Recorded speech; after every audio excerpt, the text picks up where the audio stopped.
निर्गुण जिसको कभी कोई जीव या देवता भी नहीं देख पाता, ऐसे 3 गुणों को और माया को भी मैया ने देखा। ये लीला क्यों की जानते हैं आप? जिस समय श्री रामावतार हुआ था, गोस्वामी जी ने लिखा, भय प्रगट के पाला दीन दयाला कौशल्या हितकारी। तो क्या कौशल्या के ही हितकारी हुए थे? भगवान दशरथ जी के हितकारी नहीं हुए थे?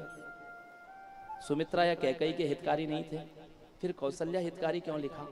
इसलिए लिखा क्योंकि भगवान के चतुर्भुज रूप का दर्शन, भगवान के वैभव का दर्शन प्रसूति का ग्रह में जन्म के समय कौशल्या जी को ही हुआ और किसी को नहीं हुआ।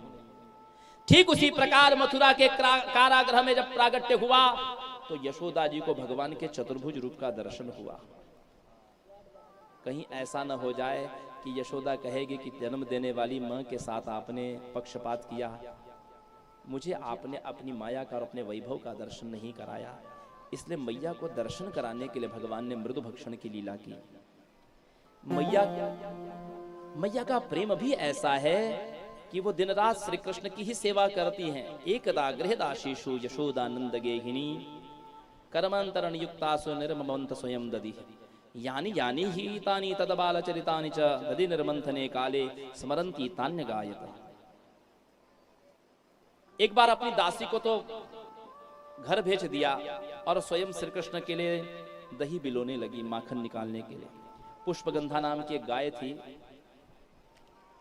आप जानते हैं 1 लाख गायों का दूध दोहन करके 10,000 गायों को पिलाया जाता, उनका दूध दूह करके 1,000 गायों को पिलाया जाता, 1,000 गायों का दूध दूह करके 100 गायों को पिलाया जाता, 100 गायों का दूध दूह करके 10 गायों को पिलाया जाता और 10 गाय का दूध दूह करके उस पुष्पगंधा गाय को पिलाया जाता।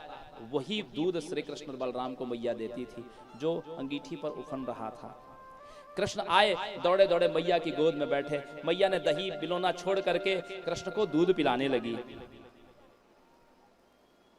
और तब तक से मैया ने क्या देखा कि अंगीठी पर उफन करके दूध गिर रहा है। वो पुष्पगंधा गाय का दूध जो कृष्ण के लिए पकाया जा रहा था, उसको गिरता हुआ देख करके मां ने झट से अपने वक्षस्थल से लाला को उतारा और दूध उतारने चले गए। कन्हैया को बड़ा गुस्सा आया, क्रोध आया कि मैया को पूत नहीं दूध प्रिय है। संजात कोपः स्फुरितारुणाधरम।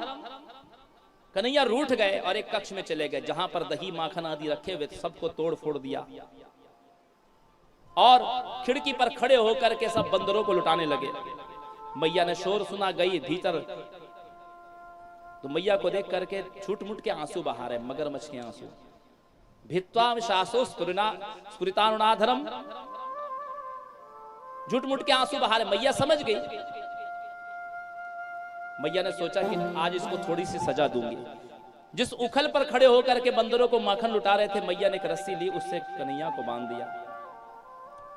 मैया अपने कार्य में संलग्न हो गई। कन्हैया उस उखल को खींचते हुए आंगन में चले आए। 2 यमलार्जुन के वृक्ष थे जिसमें कुबेर के 2 पुत्र अनुचर नल कुबर और मणिग्रीव थे, जो नारद जी के श्राप से वृक्ष योनि में थे। उनका भगवान ने उद्धार किया। जब उन वृक्षों की गिरने की आवाज आई तो सारे ब्रजवासी दौड़ करके आए। बड़े बड़े विशाल वृक्ष जो आंगन में लगे हुए थे वो गिर पड़े, लेकिन कन्हैया को कहीं भी चोट नहीं आई। उपनंद जी वयोवृद्ध थे। उन्होंने कहा कि देखो नंद बाबा, नंद राय जी, एक बात मैं देख रहा हूं, जब से आपके लाला का जन्म हुआ है ना, तब से गोकुल में कोई ना कोई विपत्ति आ रही। कभी वो पूतना आ जाती, कभी शकट भंजन, कभी तृणावर्त, आज ये यमलार्जुन के वृक्ष गिर गए। हमें लगता है कि अपने बालकों के लिए स्थान ठीक नहीं है। ये महावन में बहुत सारे असुर राक्षस रहते हैं, तो हम कहां चले? बोले हम सब लोग चलते हैं वृंदावन। वृंदावन क्या है कि वनम वृंदावनम नामम पशव्यम नवकाननम गोप गोपी गवाम सेव्यम पुण्यात्री तृणवीरुधम।